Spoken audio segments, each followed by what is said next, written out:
Hello. Hallo, herzlichen guten Abend, herzlich willkommen im MAK. Ich werde dann meinen Welcome auf Englisch machen, damit auch unsere internationalen Gäste und unsere Kooperationspartner vom Collegium Hungaricum alles verstehen können. Aber zuerst noch, ja, eine große Freude, dass Sie so zahlreich gekommen sind zu diesem großen Jubiläum. And a very warm welcome to the man himself, Ernő Rubik.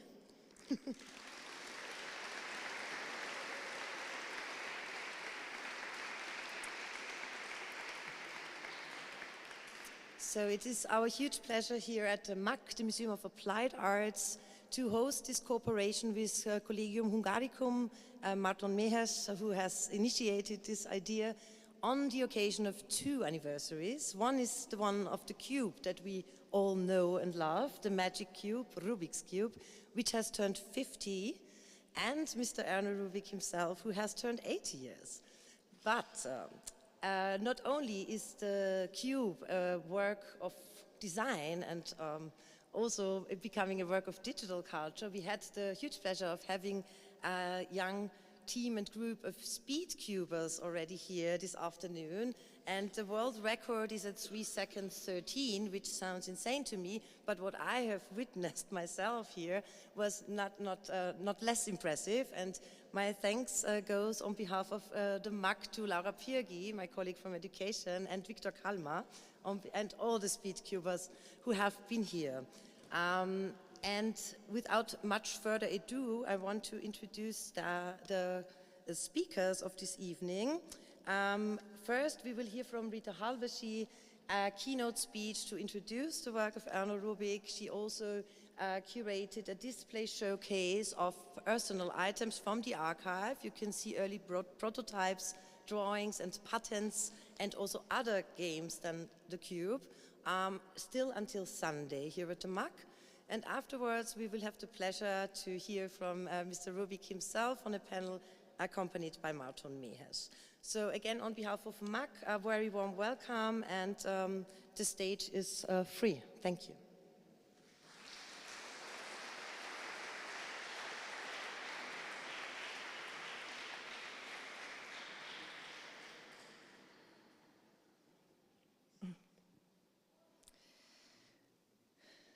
Dear Rubik's Cube fans, and even dearer, even nicer Ernő Rubik fans.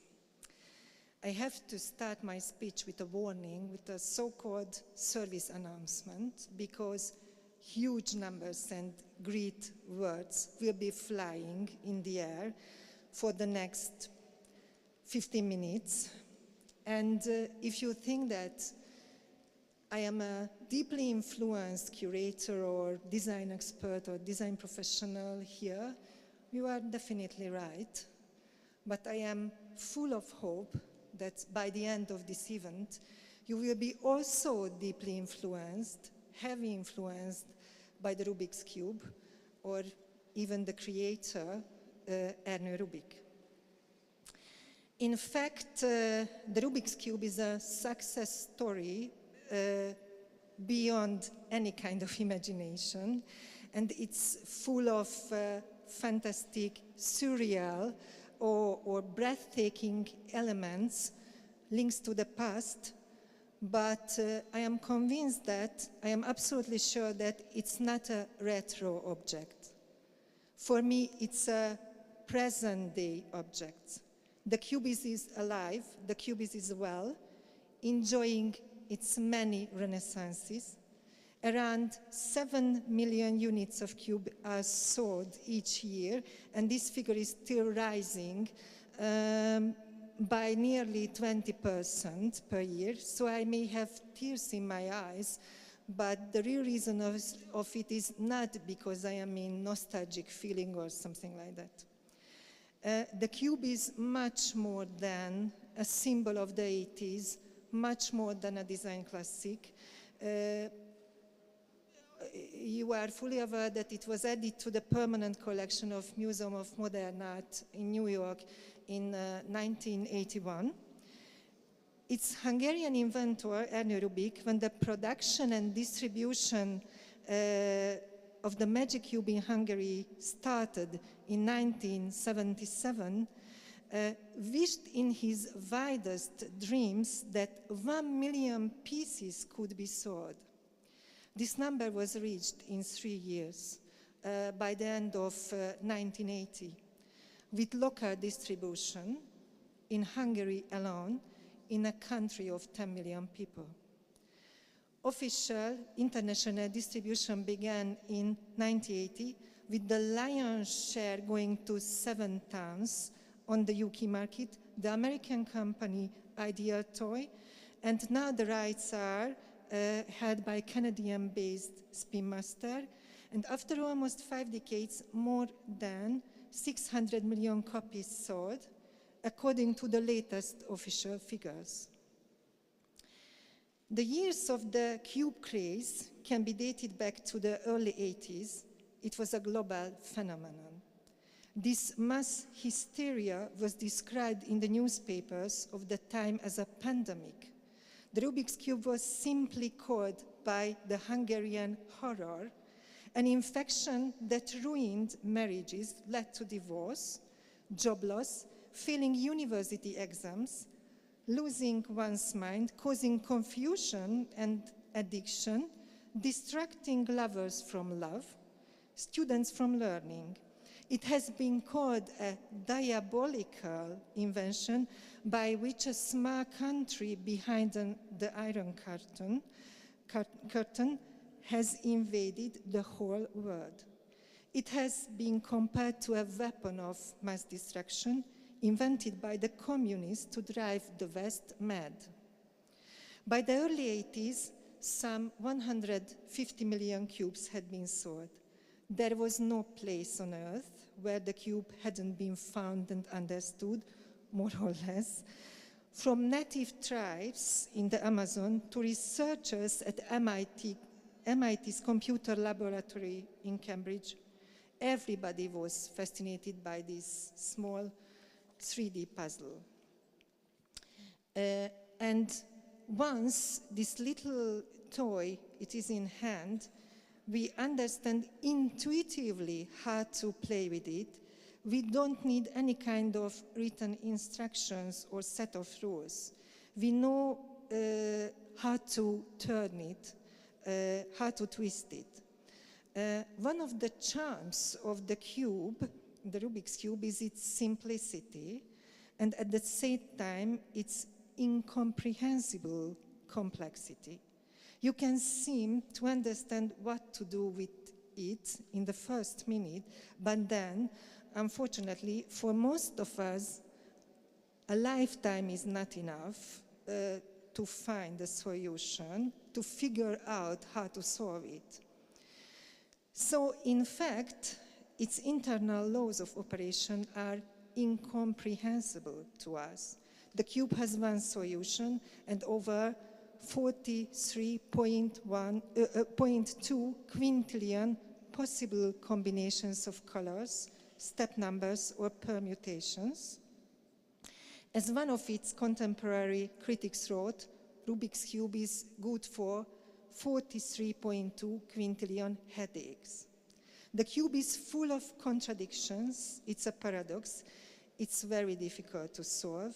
You have to spend a lot of time on it, and you have to become a bit of a scientist. It took its inventor 1 month to get the initial state at first time, then later it was reduced 1 minute. It took the world's leading mathematicians, physicists, and computer scientists months, or at best weeks, to think it through, more or less. The speedcubers, all teenage boys, from the very beginning, put the world's greatest minds and adults in general to shame by completing this cube, which is apparently a not for kids thing and extremely difficult. So in 20 or 30 seconds, the current world record being 3.7 13 seconds. For example, one of the first best-selling books on solving the cube, which has been sold 3 million copies, was written by Patrick Bossert. He was a 13-year-old London schoolboy in 1981 who, because he had a broken hand, worked out the steps in his head by using his logic and came up with the solution while skiing with his parents. In the biggest toy fairs of the world, in London and Nuremberg, the world's most experienced toy distributors saw nothing imaginative in the magic cube. The cube was rejected by them because it was too difficult, too abstract, too expensive to manufacture, impossible to demonstrate its fascination on TV, too quiet. As we know, the rest is history. At the moment, the modest statements that can be made about the cube are the follows. The world's biggest selling single toy of all time, the greatest and most successful toy of the 20th century. Its popularity is on a par with the much more ancient chess and Go. 1 in 8 people in the world have been played Rubik's Cube, but I would guess more like 1 in 7, given the gigantic number of fake cubes.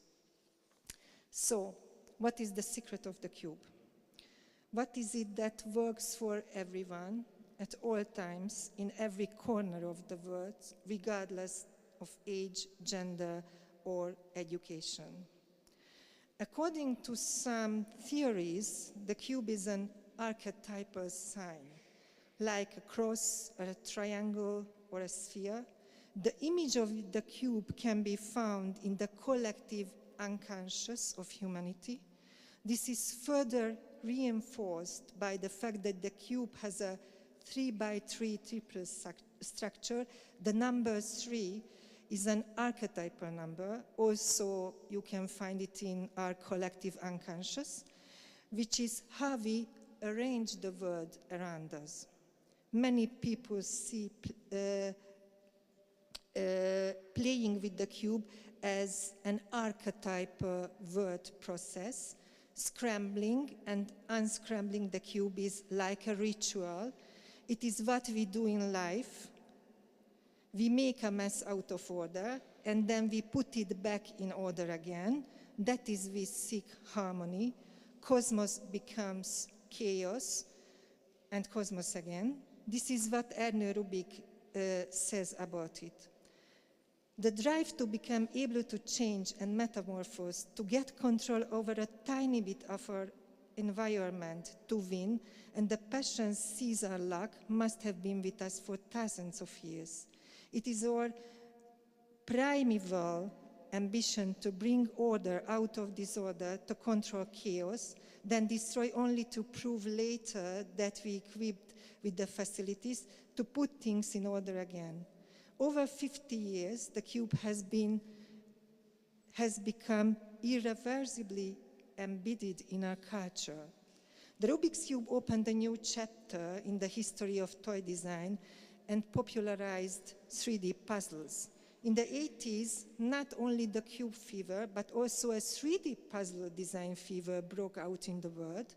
Happy, unhappy people wanted to surpass the cube, and there are now hundreds of puzzles available for us, for which the cube is the point of reference, is the starting point of the predecessor of these puzzles. A new category of games has emerged called Rubik's. This name covers three-dimensional logical games. At the time, Ernő Rubik sold his name to Ideal Toy for a symbolic $1 in 1980, because before the Magic Cube could enter the world market, it needed a name that would distinguish it from the other toys and could be registered as a trademark. Instead of the magic cube, the names, for example, the Gordian knot and Inca gold were considered, but the name Rubik's Cube was chosen because the inventor's surname was rare and therefore eye-catching. The name Rubik has evolved from a proper noun to a common name over the decades. It has become a household name. The word Rubik's Cube was added to the Oxford English Dictionary in 1982, but we also had to learn other expressions, new words about the cube, such as Rubik cubism, an art movement started by Invader 20 years ago. Or speedcuber and speedcubing are also new words, but other words, for example, cubemeister, a person who can solve the cube at a master level, cubology, the science of the cube, cubaholic, a cube player who has become addicted. The Rubik's Cube has become a cultural meme, and it's present in all branches and segments of culture. For example, there is Haikyube, which is a cube used to write haiku poems. Music has been written from the sound of turning the cube, and the cube also inspires what is known as combinatorial music composition. It has been used in dozens of films and cartoons and thousands of covers as a metaphor for difficult puzzles, maddening life situations, or complex challenges of life, but also as a reference to intellectual excellence, genius, or even chaos.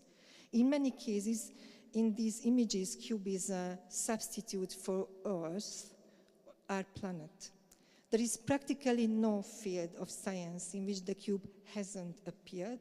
The world's leading minds were among the first to discover the scientific potential of the Rubik's Cube, which scientists see it as a human-scale, tangible model of the world. It is used in the fields of mathematics, physics, computer science, and psychology. Some use it to model the quark structure of nature. Others use it to demonstrate group theory problems. Others see its colored cubes as a visualization of atoms. It is used in many places as a teaching aid to explain students the fundamentals of algebra, biology, or chemistry. It was also the scientific minds who found the design of the internal mechanism of the cube to be extraordinary solution of genius. It is, by the way, what is absolutely new about the cube and what has been protected by patent for 20 years, not the form, not the appearance, not its shape. The internal mechanism was designed by Ernő Rubik in such a way that no glue is needed to hold the three-way central axis and the small cubes together, so that when the cube is rotated, it doesn't fall apart. Its elements hold and clap each other, but at the same time, it allows a great freedom of movement in several directions. The inventor created a balance between tightness and looseness. Many scientists have thought this inner structure, this solution is impossible until they had the chance to hold the cube in their hands and take it apart. We are celebrating a double anniversary here, and so far I have barely spoken about Ernő Rubik, who is 80 years old. This is not by chance. He disappears, becomes invisible behind the cube. He's an introverted type. And if you take my advice, don't ask him for a selfie. He's not just a so-called one-shot man. He holds more than a dozen patents to his name and has designed more than 20 games or toys at the Rubik Studio he founded 19 1983. And in addition to Rubik's Cube, his other games were also extremely successful, such as Rubik's Magic, Rubik's Snake, Rubik's TWISTS. They are still in circulation today, also in the Spin Master range. But despite the fact that tens of millions copies have been sold, the success of Rubik's Cube outshines everything. Ernő Rubik is an architect and interior designer by academic training, but he's also a game designer, author designer, and engineer interested in mathematical and philosophical problems.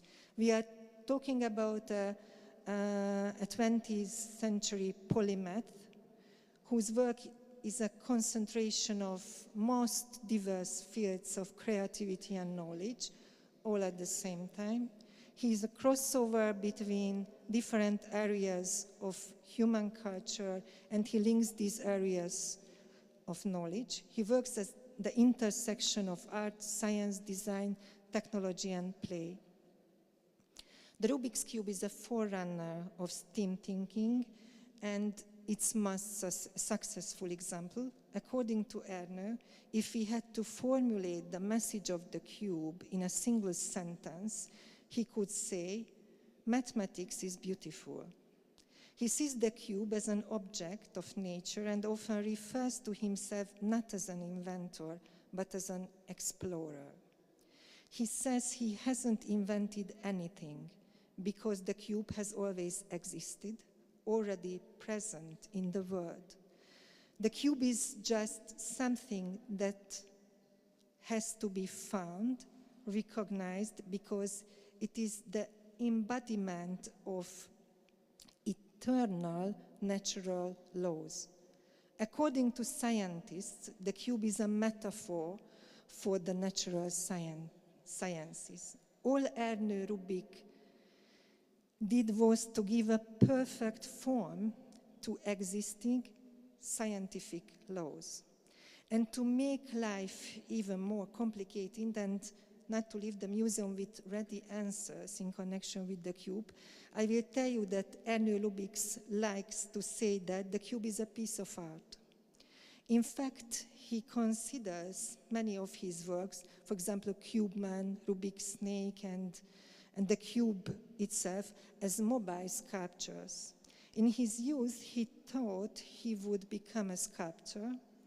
Quoting Ernő, "For me, the cube is a piece of art. It's more than an object with the shape of a cube made of plastic, more than many colored stickers, more than a puzzle, and it is more than a gimmick.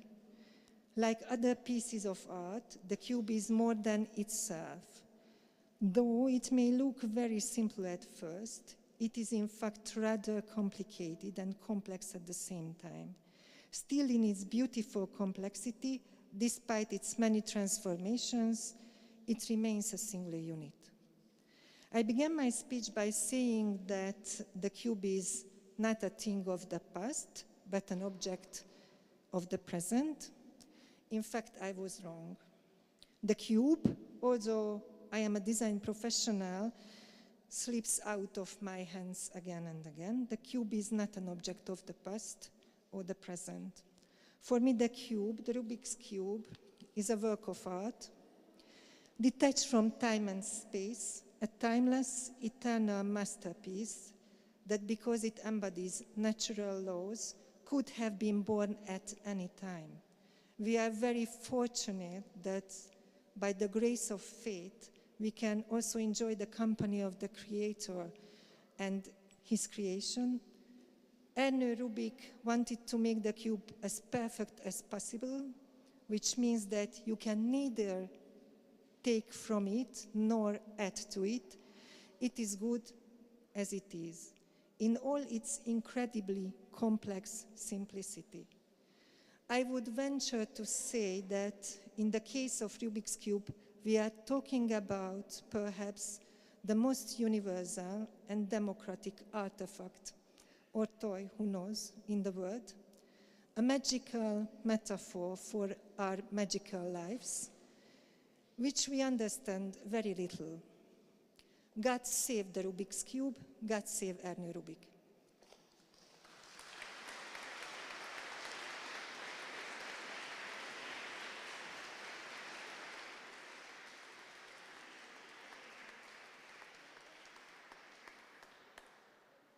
Ladies and gentlemen, dear cubers, dear fans, dear friends, thank you for coming for this Rubik anniversary event of Collegium Hungaricum Vienna and MAK. It's wonderful to be here.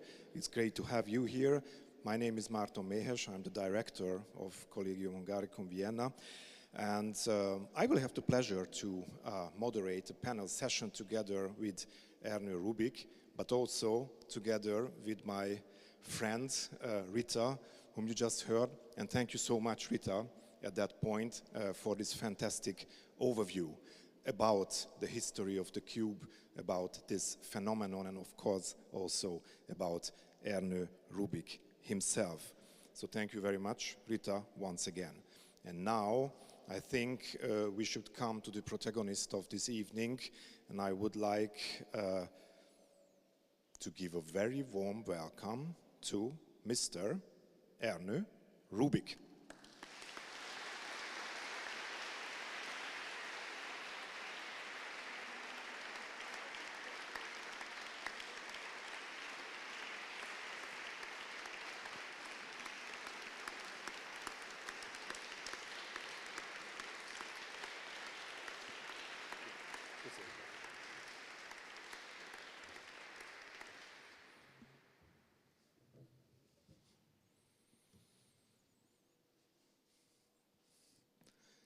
Mr. Rubik, the first question comes from me, and first of all, thank you very much for visiting us in Vienna.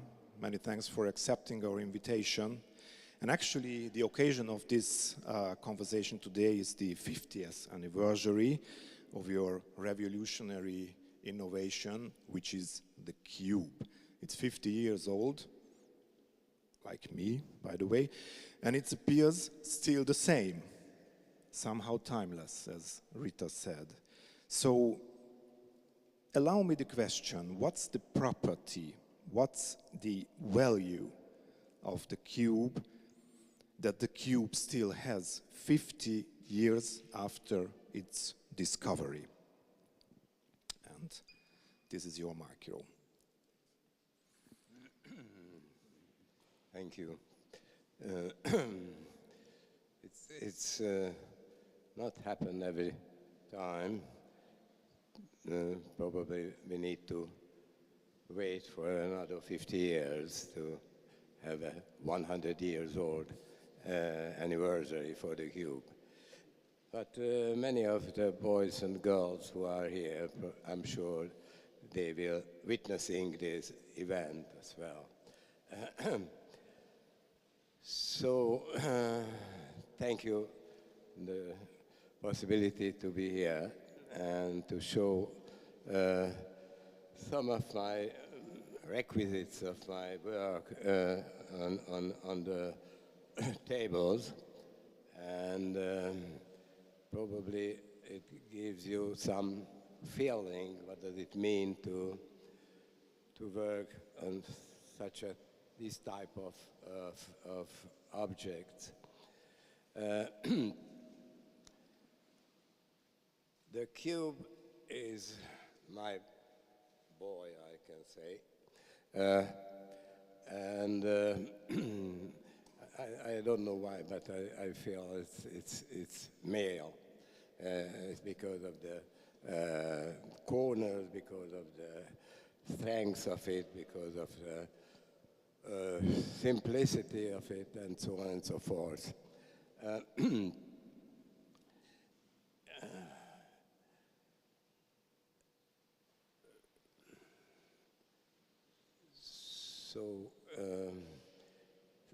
So many things to say, so it's difficult to choose what is the most important, because many small details are important. I believe God lives in details, as many artists are saying.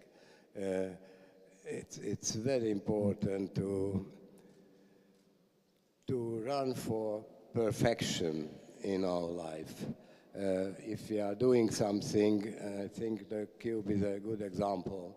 If you are, how can I say, don't spare your energy, you don't spare your time, and you are not finished until your work, until the object is finished.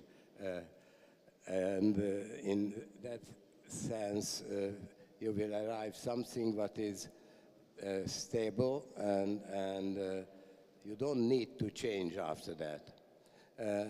So as you see, the cube nowadays is precisely the same as it is, it was in 50 years ago when I was at first was working on it and finished my job.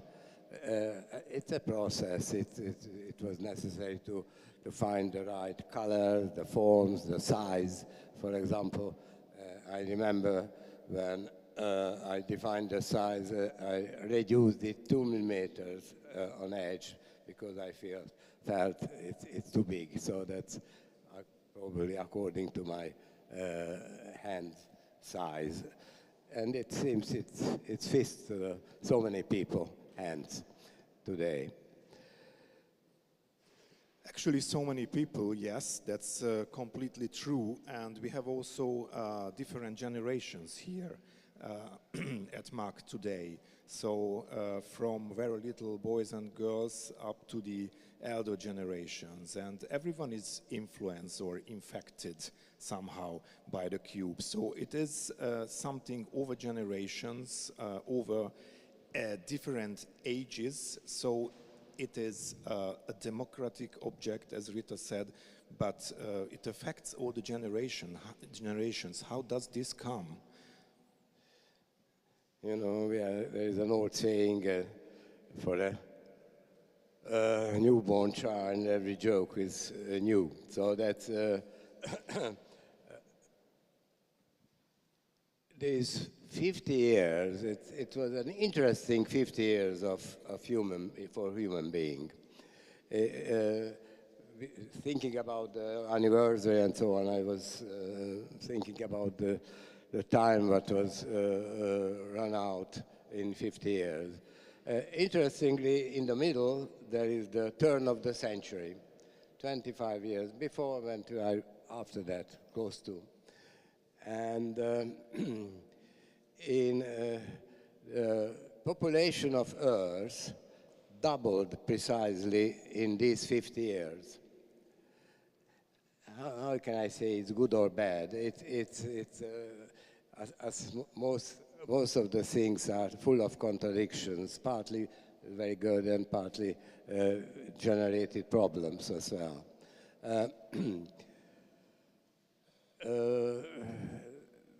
The cube, a stable point in these 50 years. It doesn't change anything. New generation was growing, born and growing up with the cube, and I'm sure they got the same excitement when they meet at first with the cube, the challenge of the cube, if they were able to beat it, and enjoyed very much. The speed cubing as a side effect of the cube, it's happened. It speaks about ourselves, human beings. We love to compete with each other, and naturally we love to win. But usually there's only one winner, but it's the most important thing is to be part of the competition. There is a very special type of atmosphere for these competitions. So that's a very wide age range for the people. You can find the same age people like me and find out 6 or 7 years old boys and girls.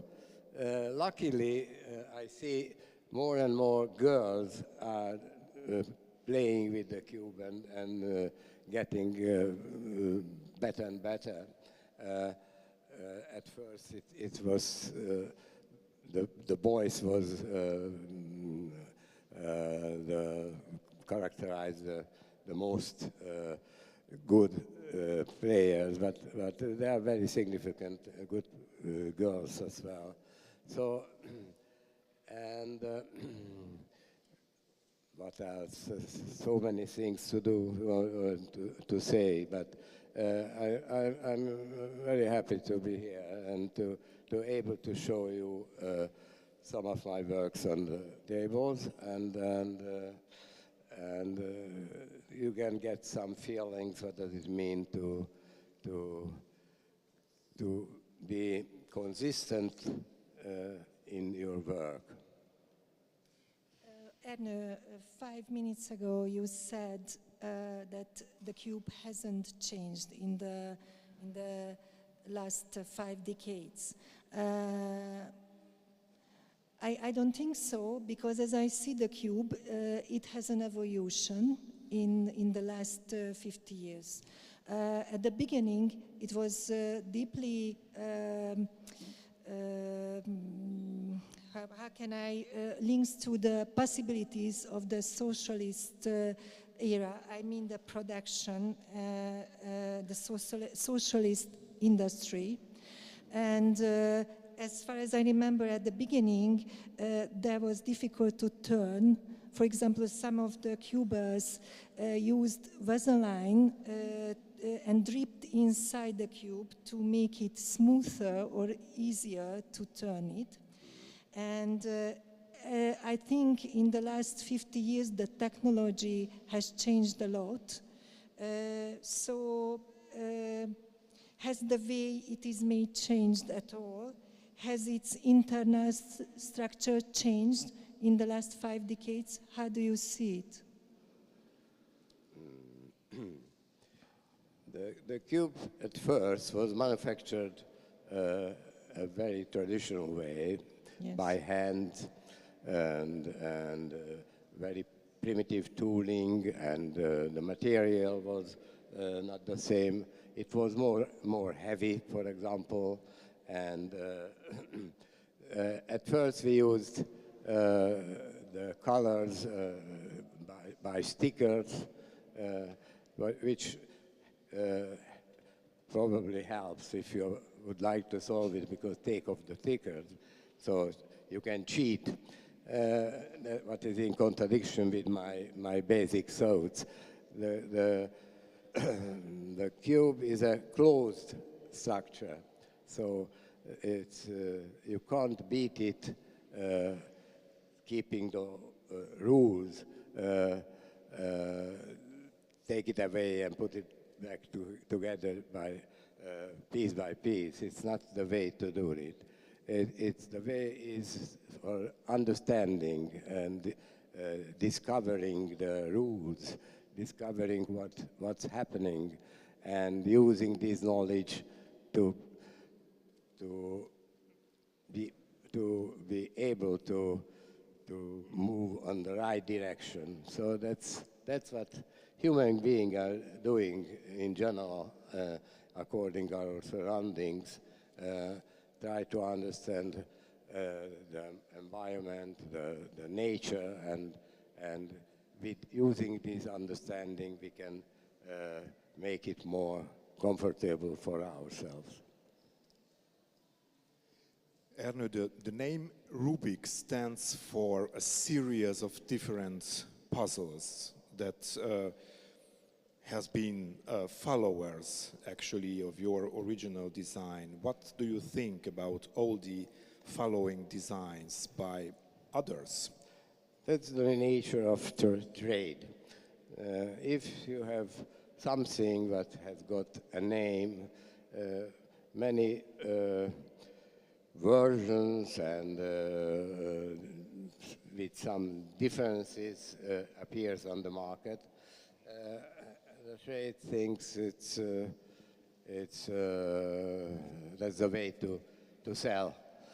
You know, if you have a cube and you don't need to buy another one, but it's precisely the same.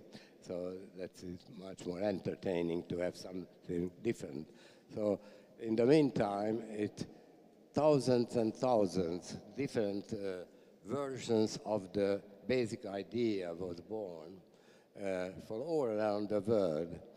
And there are collectors collecting thousands items, and they are very proud of that. And this is very interesting as well. So it's very, how can I say, shows our wishes to go further or to make some changes with something what we like and try to continue.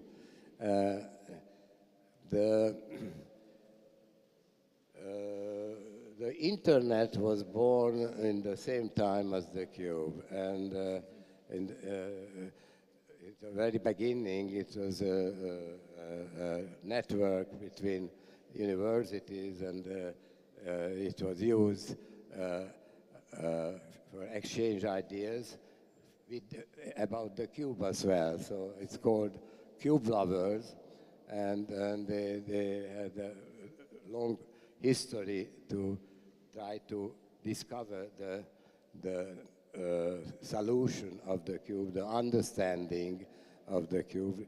Mainly mathematicians were part of the team. And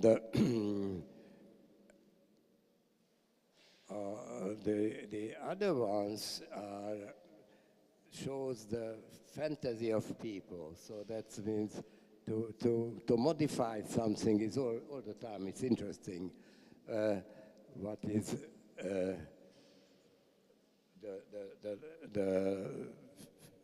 these 50 years proved?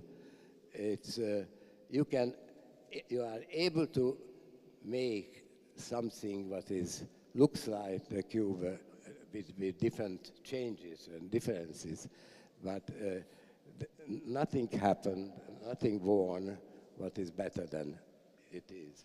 So that's a proof. That's a proof of, for me, it's good enough to finish your idea and to make it as perfect as possible. And that's a long-lasting and because the basic of the cube is forever. That's math. That's the rule of math, and the way of our existence. So we have our hands, which are a very important element. In my view, our hands and nature, our mind made different us. Everybody else on nature. So we are thinking and we are capable to do something using the hands, using our mind, and made some progress, and sometimes some mistakes as well. Martin mentioned that the cube opened a totally new chapter in the history of toy design or the history of games and toys. But what was the real novelty value of Rubik's Cube at that time, I mean in the history of toys, when it was born? What are these characteristics? What is this new value? So when I was started to work on the cube, I was not planning to design a toy. I was full of curiosity to potential of the simplest geometry of what I know, and the potential of it, what way can I demonstrate it, and based on the stable background of geometry, symmetries and dynamic movements and so on. And so very, very difficult to say it's a toy. It is possible to sell it as a toy, but it's possible to sell it as a piece of art as well. Or you don't need to sell it, but just to make something with it. So that's I don't think it's important to know at the beginning the final result. The important thing to not to give up before you feel you achieved perfection. Okay, may I have some additional information? There are 3 things that have made the Rubik's Cube an absolute novelty in the puzzle world. The pieces stay together.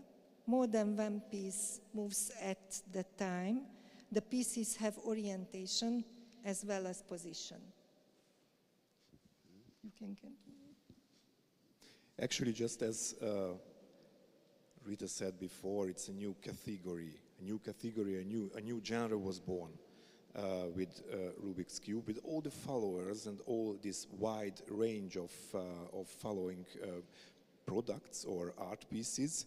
It's a question of the perspective, but at the same time, of course, you had to face a lot of fakes, a lot of junks, a lot of unserious products, let's say, using your name. So people just bought things, toys, objects where they're said or read, Ernő Rubik's designed it, but in fact you didn't. In that sense, I don't think it's the important thing to be original. The important thing to be capable to do what made for, and it has a quality of production and material, and it works nice, and so on and so forth. For me, I don't mind where is made and by who and so on. It's a question for the trade, it's a question for the companies, but not for myself. I believe more than many times more, quote, fakes, looks like the Cube's products are exist. For example, the speedcubing generated a special function, so that was it was needed to have a different kind of structure, different kind of details, and so on and so forth, because the task is different. It's very different to be able to do something or to do it fast. So if you have a target and you have time, you can walk and you will achieve that time. But sometimes we need to go fast and run. So that's a very different task. And I believe the how can I say, the final result is in the mind of the kids who got some personal experience about math, about the rules, about beauty. In that sense, it's very difficult to define what is it. It's a piece of art, or it's a toy, it's a puzzle, it's just a beautiful object to put it on the table, and so on and so forth.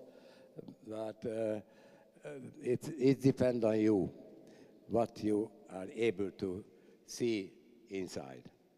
Ernő, luckily we have a lot of young people here today, all afternoon, and also right now, listening to you. Actually, it is observed that they are better in solving the cube than the adults, than the mathematicians, than all the scientists. Why is it like this? It's said it's very few people were able to solve the cube independently, without any background, without any accumulated knowledge from others. but it's not a problem. It's a very special kind of how can I say, view you need, and you must be very determined to do it alone without any help. It's not a problem in my view. That's human being, power of human being. We are collecting knowledge. We are able to learn from each other, and all the time. And we are not the same, so what is good? It should be very boring if you are look the same and think the same and do the same. Human beings are very colorful animal. So that's we have lots of things to do, good or bad. I'm a little bit worried about the actual time, what's happening around the world, and but what can we do? We try to trust ourselves and be able to win the bad sides of human being.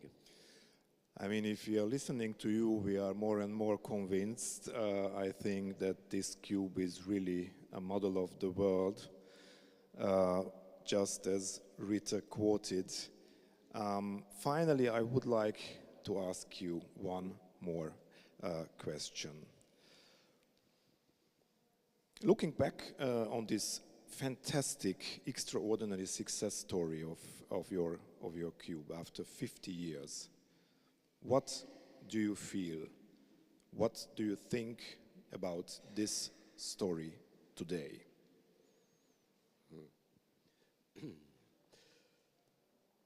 I'm sure all the time there is a chance to create and born new things and probably better ones than the cube.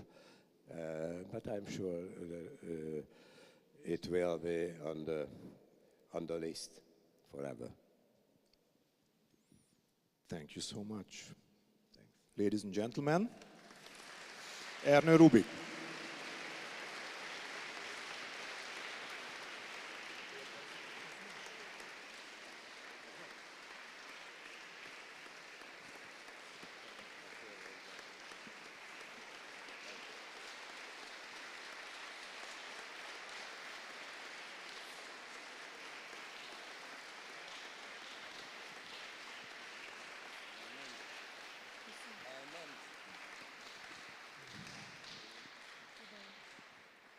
But it's not the end.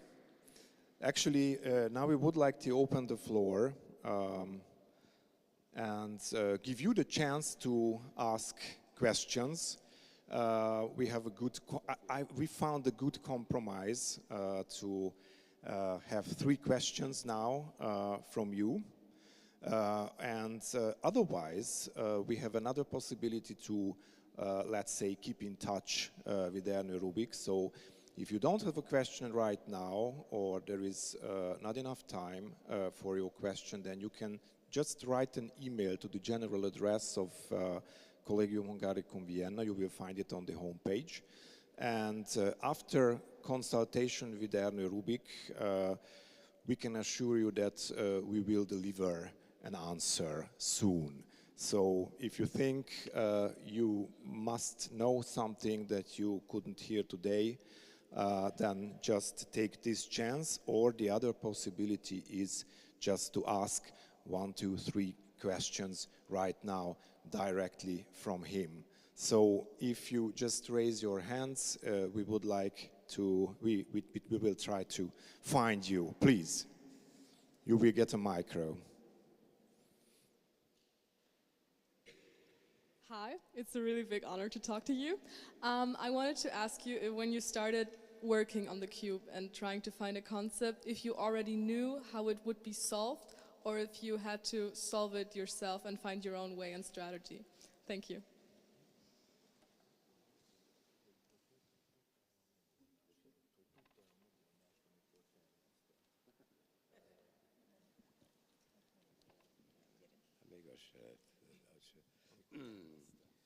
So the most exciting time was to prove to myself there is a solution, or our mind is capable to beat the challenge.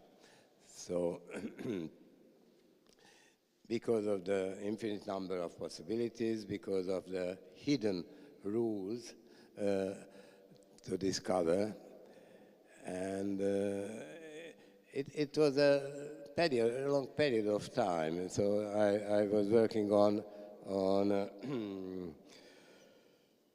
74 in springtime, and it's about in the autumn I was created several models, and which was necessary to understand the structure and to find better and better solution for the structure, and in the meantime to think about solution.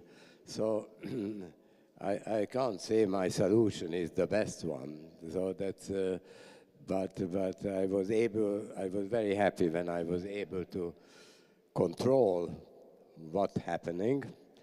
It's not the shortest one, it's not the simplest one, but but it worked, and it was necessary for me to prove if I can do it, other people can do it as well. I am not a special person. I'm one of the several billion people. So that's and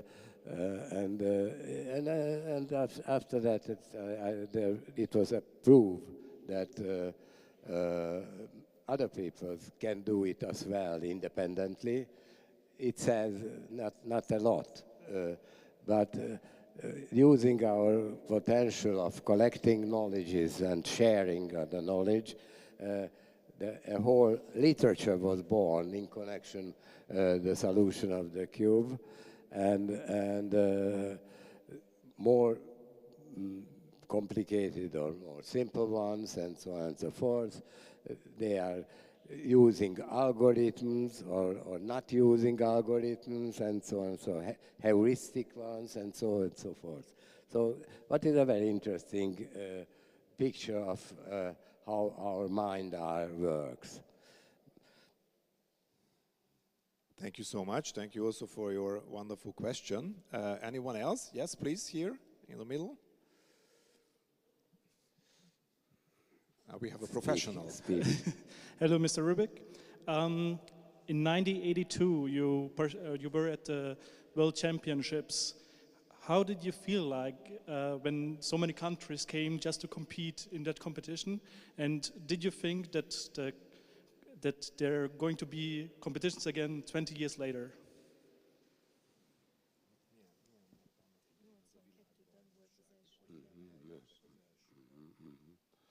The first world competition was organized in Budapest, where the cube was born, and according to the actual time level for speedcubings, it looks like childish. So that was several minutes to be able to solve the cube, and that it was the same atmosphere as it is today.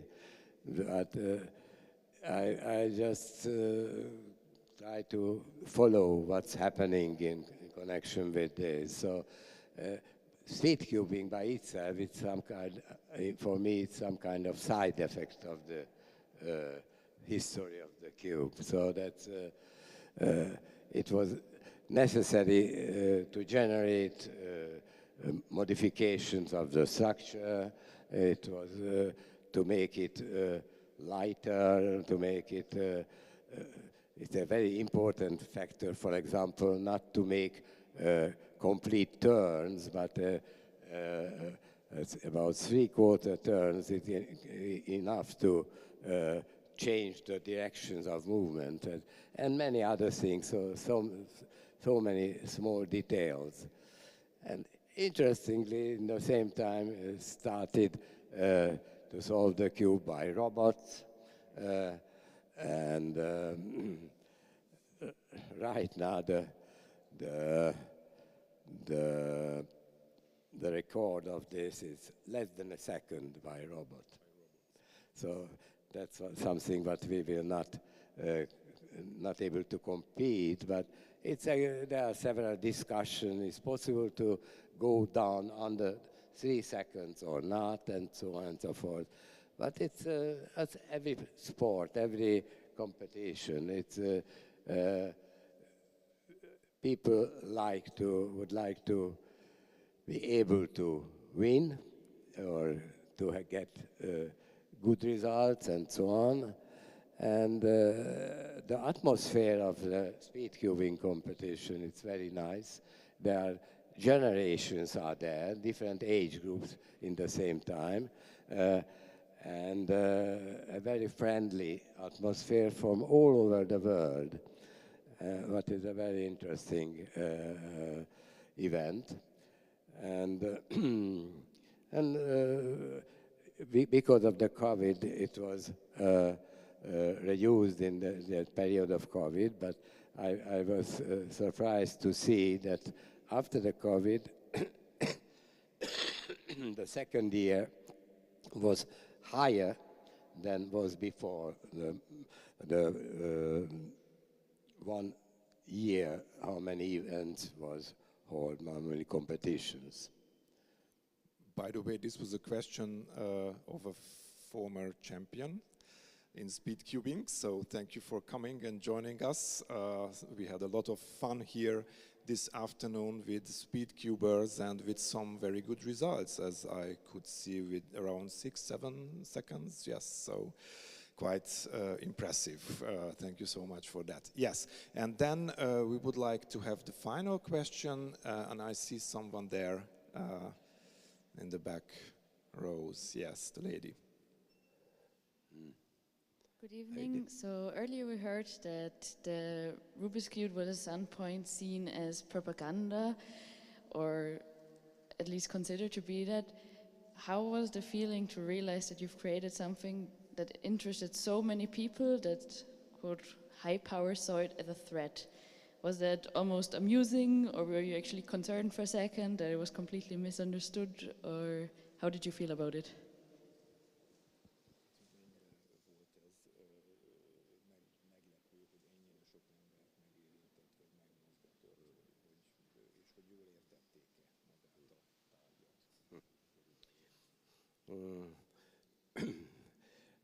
Az, hogy egy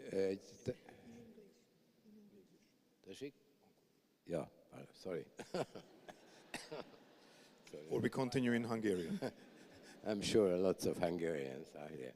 Okay, so there are so many different views you can have an object, and especially this one, which is, you know, if you have a sculpture, you can imagine how many things we are able to speak about, try to understand why it was made and what it expects, that kind of feelings and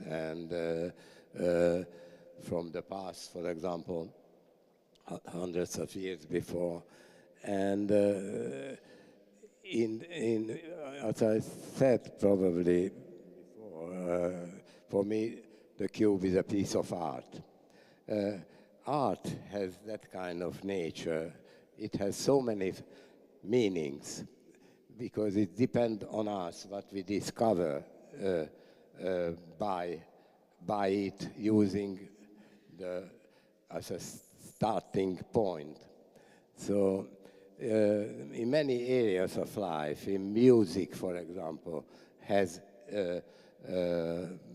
influence by the cube. In education, so there is a special part of math, the group theory, but is very difficult to find and examples to show and demonstrate the rules of this part of math. And mathematicians were very happy. One of the first who discovered the content of the cube and used it as a teaching aid. And naturally, it has a beauty, and beauty is very difficult to explain. What does it mean? But it's something that is important for us, and it's simplicity, for example.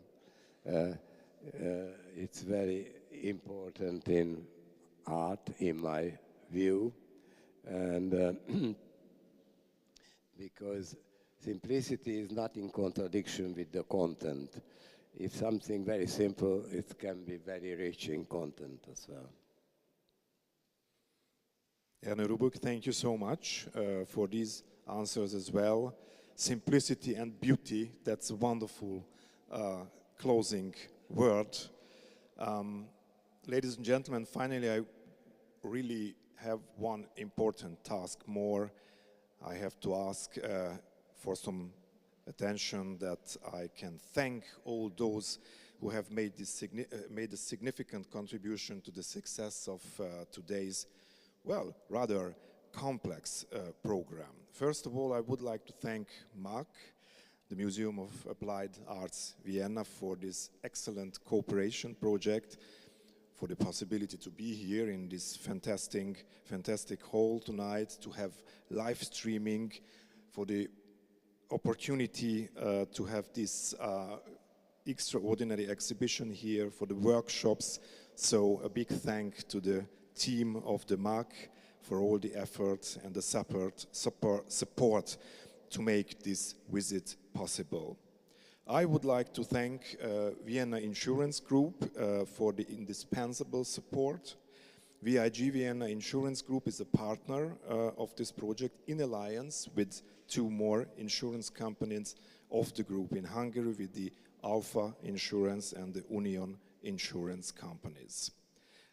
I would like to thank Spin Master Limited for providing us with all the fantastic Rubik's puzzles for today, and you could see here at MAK this afternoon, and also for the general support.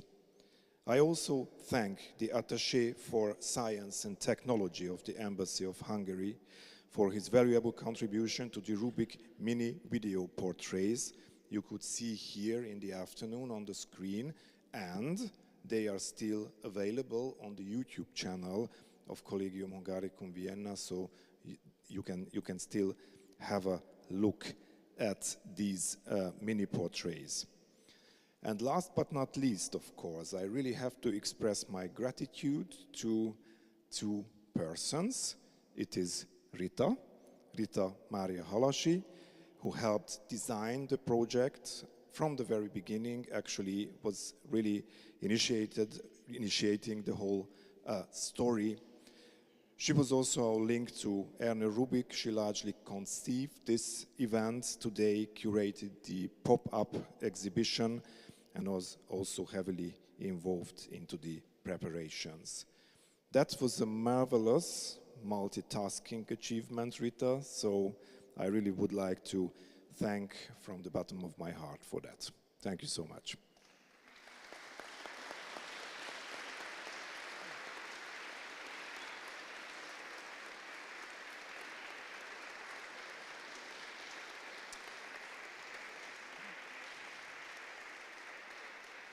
And with the last few words, I would like to thank the protagonist of the evening on behalf, I think, of all of us. Thank you so much, Ernő Rubik, for coming to us, for letting us being part of the legend, to experience this legend, but also for making this world much richer and more interesting with the cube and with all the other puzzles designed by you. And of course, we congratulate you on this double anniversary and wish you all the best for the future. Thank you so much.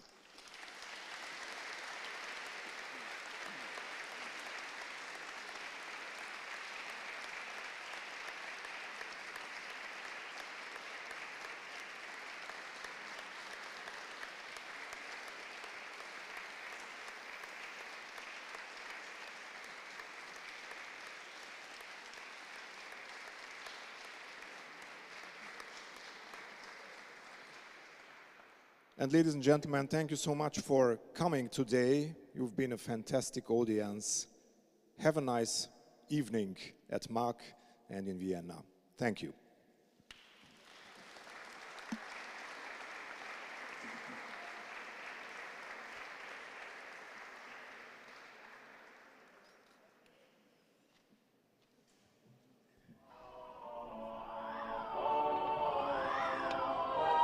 Welcome, my son.